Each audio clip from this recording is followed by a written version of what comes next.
দেশ থেকে বিদেশ, খেলা থেকে বিনোদন, সব ধরনের খবর নিয়ে আমি মিঠু শুরু করছি নজরে দুনিয়া। লেক ভিউ হাসপাতাল, সময় অসময় সব সময় আমাদের পরিষেবা modular OT, paediatric surgery, plastic surgery, general surgery, neuro surgery, urology, gastroenterology, gynaecology, orthopaedic, ENT, chest সমস্ত অভিজ্ঞ চিকিৎসকদের দ্বারা চিকিৎসা করা হয়। সর্বোন্নত আইসিইউ, এইচডিইউ, প্যাথোলজি, সমস্ত রকমের USG, CT scan, x-ray, FNAC, biopsy, tapping. শুধুমাত্র আমরাই পারি স্বল্প মূল্যে অত্যাধুনিক প্রযুক্তির চিকিৎসা।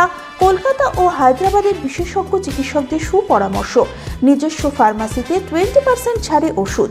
প্রতি রবিবার প্রসূতি মায়েদের বিনামূল্যে ইউএসজি পরিষেবা। ঠিকানা লেক ভিউ হাসপাতাল, লালদিঘি মোহনা বাসস্ট্যান্ডের পিছনে, বহরমপুর, মুর্শিদাবাদ। মধ্যপ্রদেশের রাজধানী এক্সপ্রেসে ভয়াবহ আগুন, আতঙ্কে হুড়োহুড়ি যাত্রীদের মধ্যে। সাত সকালে রাজধানী এক্সপ্রেসে ভয়াবহ অগ্নিকাণ্ড। তিরুবনন্তপুরম থেকে দিল্লিগামী ট্রেনটিতে যাত্রাপথে আচমকা দাউ দাউ করে আগুন লেগে যায়। এরপরে আতঙ্কে হুড়োহুড়ি পড়ে যায় যাত্রীদের মধ্যে। যদিও শেষ পর্যন্ত বড় বিপদ ঘটেনি বলেই জানা গিয়েছে। যাত্রীদের দ্রুত উদ্ধার করে নিরাপদে সরিয়ে নিয়ে যাওয়া হয়। শনিবার ট্রেনটি নির্ধারিত সময়ে তিরুবনন্তপুরম থেকে দিল্লির উদ্দেশ্যে রওনা দেয়। রবিবার ভোর 5:30 নাগাদ মধ্যপ্রদেশের লুনি, রিছা এবং বিক্রমগড় আলোট স্টেশনের মধ্যবর্তী এলাকায় আচমকা ট্রেনটির B1 কোচে আগুন লেগে যায়। কালো ধোঁয়ায় ঢাকে গোটা এলাকা। দাউ দাউ করে আগুনে উত্তেজনা ছড়িয়ে পড়ে ট্রেনের ভেতরে। হুড়োহুড়িতে চলন্ত ট্রেন থেকে লাফ দেওয়ার চেষ্টা করেন কয়েকজন যাত্রী। তড়িঘড়ি লোকো পাইলটকে খবর দেয় ট্রেনের গার্ড। এরপরই জরুরি ভিত্তিতে ট্রেনটিকে থামিয়ে দেওয়া হয়।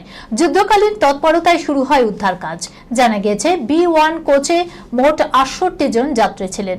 দ্রুত তাদের উদ্ধার করে নিরাপদে সরিয়ে নিয়ে যাওয়া হয়। খবর পেয়ে ঘটনাস্থলে পৌঁছায় দমকলও। বেশ কিছুক্ষণের চেষ্টায় নিয়ন্ত্রণে আসে আগুন। অগ্নিকাণ্ডের জেরে ভস্মীভূত হয়ে গেছে দুটি কোচ। তবে কি কারণে আগুন লাগলো তা এখনো স্পষ্ট নয়। ম্যাসাজের ছলে 9 মাসে 61 মহিলা যৌন নির্যাতন, অশ্লীল ছবি তোলা। অস্ট্রেলিয়ায় কুকীর্তি দিল্লির যুবকের। কোনো ডিগ্রি ছাড়াই ম্যাসাজ থেরাপিস্টের কাজ করতেন। তার আড়ালেই চলত লাগাতার যৌন নির্যাতন। শুধু তাই নয়, ম্যাসাজ পার্লারের আড়ালে চলত অশ্লীল ছবি তোলাও। বিস্ফোরক অভিযোগ অস্ট্রেলিয়ার এক ভারতীয়র বিরুদ্ধে। মাত্র 9 মাসে তিনি অন্তত 61 জন মহিলাকে যৌন হেনস্থা করেছেন, এমনটাই জানা গিয়েছে। সব মিলিয়ে ওই ব্যক্তির বিরুদ্ধে দায়ের হয়েছে 97টি অভিযোগ। জানা গেছে 39 বছর বয়সী ওই ব্যক্তির নাম সুমিত সতীশ রাস্তোগি। আদতে দিল্লির বাসিন্দা সুমিত 2011 সালে পাড়ি দেয় অ্যাডিলেডে। সেখানে তিনি ম্যাসাজ থেরাপিস্ট হিসাবে কাজ করতেন। কিন্তু তদন্ত চলাকালীন প্রমাণিত হয় ম্যাসাজের কাজ করার কোনো প্রশিক্ষণ ছিল না সুমিতের। তা সত্ত্বেও প্রায় 10 বছর কাজ করেছেন। সুমিতের বিরুদ্ধে অভিযোগ ওঠে 2021 সালের অক্টোবর মাসে। পরের বছর জুলাই মাসে তাকে গ্রেপ্তার করা হয়। শুধু এইটুকু সময়ের মধ্যে 61 জন মহিলাকে যৌন হেনস্থার অভিযোগ ওঠে সুমিতের বিরুদ্ধে। মোট 97টি অভিযোগের ভিত্তিতে সুমিতকে গ্রেপ্তার করা হয়। তার মধ্যে 55টি অভিযোগ ছিল অশ্লীল ছবি তোলার, বাকিগুলো যৌন হেনস্থার অভিযোগ। গ্রেপ্তারের পর প্রায় 4 বছর ধরে সুমিতের বিচার প্রক্রিয়া চলে। অবশেষে সাজা ঘোষণা করতে গিয়ে সাউথ অস্ট্রেলিয়া ডিস্ট্রিক্ট কোর্টের বিচারক কারমেন মাতেউ জানান, ম্যাসাজ করাতে আসা মহিলাদের আস্থা অর্জন করতেন সুমিত, কিন্তু কিছুটা সহজ হয়ে গেলে অন্তঃবাস খোলা এবং অশ্লীল ছবি তোলা শুরু করতেন। এই তিক্ত অভিজ্ঞতার বোঝা দীর্ঘদিন বয়ে বেরিয়েছেন। মানসিকভাবে বিপর্যস্ত হয়ে পড়েছেন, এমনটাই জানিয়েছেন নির্যাতিতারা। নির্যাতিতাদের বয়ান এবং অন্যান্য তথ্য প্রমাণের ভিত্তিতে 13 বছর 10 মাসের কারাদণ্ড দেয়া হয়েছে সুমিতকে। এর মধ্যে প্যারোল পাবেন না তিনি। যেহেতু 4 বছর ইতিমধ্যে হাজতবাস করেছেন সুমিত, তাই 2035 সালের মধ্যে তার কারাবাস শেষ হয়ে যাবে। তারপর তাকে ভারতে প্রত্যাবর্তন করা হবে বলেই প্রাথমিকভাবে জানা গিয়েছে। দীর্ঘ 70 বছর লিভ-ইনের পর বিয়ের সিদ্ধান্ত রাজস্থানী দম্পতি। নেট দুনিয়ায় ভাইরাল তাদের সেই প্রেম কথা। একই মানুষের সঙ্গে কি সারা জীবন থাকা যায়? সির্ফ এই ভয় থেকেই বহু দম্পতি বিয়ের দিকে পা বাড়ায় না। অনেকেই আবার মনে করে সারা জীবন এক ছাদের তলায় থাকার সিদ্ধান্ত নেওয়ার আগে অপর দিকের মানুষটি আদৌ তার সঙ্গে থাকার যোগ্য কিনা তা বাজিয়ে দেখা উচিত। কিন্তু সুযোগ হয় কি সব ক্ষেত্রে? যারা অন্তত আধুনিক মনস্ক সমাজের চোখ রাঙানির তোয়াক্কা করে না, তারা পা বাড়ায় লিভ ইন রিলেশনশিপের দিকে। কখনো তাতে দুই পক্ষই পাস মার্কস পায়, সম্পর্ক গড়ায় বিয়ে পর্যন্ত, কখনো আবার এক বা দুই পক্ষই ফেল করে। কোনো মতেই চার দেয়ালের ভিতরে থাকা যায় না দুটিতে, এই মর্মে আলাদা হয়ে যায় দুজন মানুষ। কিন্তু বছর খানেক আগে সোশ্যাল মিডিয়ায় ভাইরাল হয় এমন এক দম্পতির গল্প যারা একসঙ্গে রয়েছেন 70 বছর। লিভ ইনই বলা চলে, অথচ বিবাহ বন্ধনে আবদ্ধ হয়নি কখনোই। মুখ্য চড়ক গাছ হতে বাধ্য তার গল্প শুনলে। গোড়া থেকেই এবার বলা যাক, রাজস্থানের দুনগরপুর জেলার এক আদিবাসী গোষ্ঠীর সদস্য তারা। রমাভাই খাড়ারির বয়স 95 এবং জিওয়ালি দেবীর বয়স 90।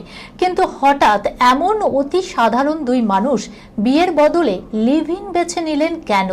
গল্পের এই জায়গায় রয়েছে ছোট্ট একটি টুইস্ট। জেনে নিতে হবে ওই বিশেষ আদিবাসী গোষ্ঠীর মানুষের মধ্যে প্রচলিত এক আচারের কথা, যার নাম নাতা। রিস্তে নাতে তো বলা হয় হিন্দিতেও। অর্থাৎ এই সম্পর্কের মূল কথাই হলো সম্পর্কের বাঁধনে অন্যজনকে আবদ্ধ করা। বিয়ের মতো নিয়ম মেনে 7 পা ঘোরা সেখানে অর্থহীন। এই নিয়ম মেনে রাজস্থানী পুরুষ ও মহিলারা সঙ্গী বেছে নেয়। এমন সম্পর্কের ফলে যে সন্তানদের জন্ম হয় তারা বাবার সম্পত্তির সবটুকুই পাবে, তবে রয়েছে কিছু সীমাবদ্ধতাও। এমন সম্পর্কে থাকা স্ত্রীরা সন্তানের বিবাহ অনুষ্ঠানে যোগদান করতে পারবে না, গায়ে হলুদ ছোঁয়াতেও পারবে না, এমনকি বরকে বরণও করতে পারবে না। তাই জীবনের শেষ প্রান্তে গিয়ে হঠাৎই রমাভাই ও জিওয়ালি দেবী স্থির করেন তারা বিয়ে করবেন। প্রসঙ্গত উল্লেখ্য 8 সন্তানের জনক জননী তার আছে। রয়েছে অনেকজন নাতি নাতনিও। পরিবারের সদস্যরা রীতিমতো হই হুল্লোড় করে সামিল হয় এই বিবাহ অনুষ্ঠানে, আর সেই ছবি ছড়িয়ে পড়ে গোটা নেট দুনিয়ায়। এক পুরুষের সঙ্গে থাকার দরকার নেই, মেয়েকে একাধিক প্রেমের পরামর্শ দিয়ে বিতর্কে কিয়ারা। ধীরে ধীরে বড় হচ্ছে মেয়ে, মা হিসাবে তাকে পরামর্শ দিয়ে জীবন পথে এগিয়ে নিয়ে যাওয়াই দায়িত্ব। বড় হওয়ার পর সম্পর্ক নিয়ে কি বলবেন তাও স্থির করে রেখেছেন কিয়ারা। অভিনেত্রী মোটেও চান না তার কন্যা সন্তান শুধুমাত্র এক পুরুষের সঙ্গেই সম্পর্ক রাখুক, চাইলে সে একাধিক ব্যক্তির প্রেমে পড়তে পারে বলেই জানিয়েছেন। কিয়ারা নিজেও অনেকের সঙ্গে ডেটিং করেছেন, তবে সিদ্ধার্থের সঙ্গে প্রথম সাক্ষাৎ শেরশাহর সেটে, সেখানেই প্রেমের শুরু। পরবর্তীতে 2023 সালে 7 ফেব্রুয়ারি 4 হাত 1 হয়। রাজস্থানের সূর্যগড় প্রাসাদে বসে বিয়ের আসর। 2025 সালে কোল আলো করে আসে একমাত্র মেয়ে, তবে এখনো সকলের সামনে মেয়ের ছবি প্রকাশ করেননি কিয়ারা। সম্প্রতি রাজস্বামিনীর পডকাস্টে এই প্রসঙ্গে মন্তব্য করেন কিয়ারা। তিনি দাবি করেন, আমি আমার মেয়ের জীবনে কোনো আক্ষেপের সাক্ষী থাকতে চাই না। আমি একেবারেই চাই না ও ভাবুক একজনের সঙ্গে ডেটিংয়ে যেতে হবে কিংবা তাকেই বিয়ে করতে হবে। কোনো বিধি নিষেধ নেই, চাইলে বিয়ে করবে, না চাইলে নাও করতে পারে। কিয়ারা মেয়েকে বলবেন চাইলে একাধিক পুরুষের প্রেমে পড়তে পারে, ডেটিংয়েও যেতে পারে। অভিনেত্রী আরও জানান তিনি একাধিক ব্যক্তির সঙ্গে ডেটিং করেছে, তবে তিনি যে শেষমেশ সত্যিকারের ভালোবাসার মানুষকে খুঁজে পেয়েছেন তাতে তিনি নিজেকে ভাগ্যবতী বলেই মনে করছেন। এই খবরের সঙ্গে শেষ করলাম আজকের নজরে দুনিয়া। আপনারা দেখছেন টিভি 24 বাংলা, সংবাদ বিনোদন সারাদিন সারাক্ষণ।